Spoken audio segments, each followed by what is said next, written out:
So this is the kind of stuff you have to put up with if you are a last-minute shopper. Totally packed parking lots, impossible to get out, to get anywhere, to do anything.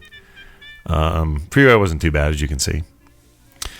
But you had to brave the great outdoors, all the cold, the snow. It's been pretty cold and snowy here to get anything done. So I thought I'd do a comic about how late I am to the game when it comes to shopping. This is, of course, regular character Jake and guest comic person. I won't give his name because I don't want to... Well, I guess his name is on the comic. His name is Stefan. I think I'm saying it right. He paid $10 for the prestigious honor to be part of this comic. And per usual, I'm inking right on screen. This is what I do all the time now with the Wacom or Wacom tablet, depending on how you'd prefer to say it. We do thick lines first, outer lines last. And by the way, that zoom out is not just to show me chewing gum and drawing. That just happens to be the way that my camera sometimes has this weird tendency to automatically zoom out of the picture. It makes no sense. Just randomly, no reason, no timing. That happens every time. Or, I mean, you can't... What's the word? You can't do a pattern to it. Yeah, so anyway. So we're inking Jake here. He's got a scarf on today. Good times. This should be mentioned. If you've seen previous videos of me creating a strip, you'll be under the impression that the pencil sketches are followed by regular ink to paper, and that's how it was true for a good 5 or 4.5 years of the strip's lifespan.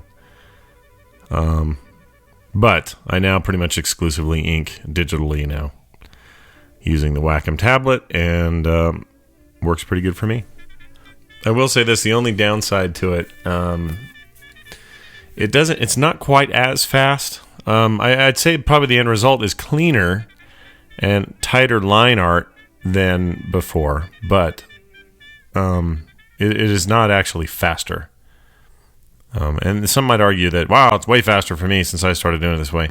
There are definitely corners you can cut and things you can do to speed it up a little bit, but I actually find that I'm extremely fast on paper and much slower on screen.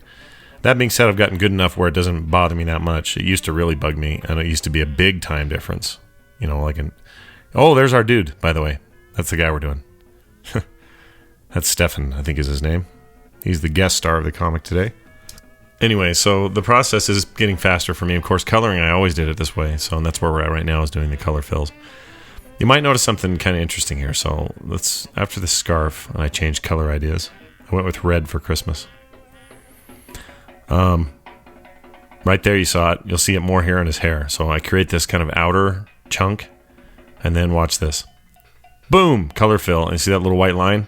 I just go fix that up, clean it up with a pen. Boom. Same thing here. See?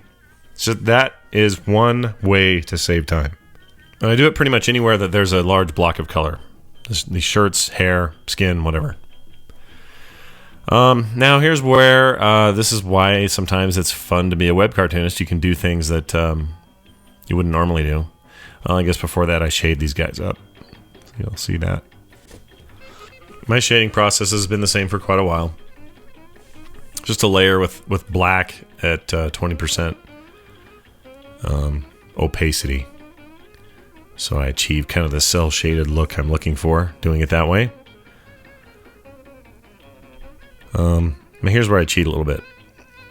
It's not really cheating, but I duplicate that layer because I know the last frame is going to require those two standing there looking at each other. And then the middle frame, I create this little hokey schmokey, which is taking partially from the drawing I've already done and then finishing it out into a full body silhouette of the two talking.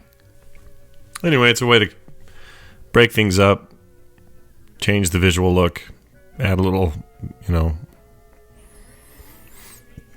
visual difference to things.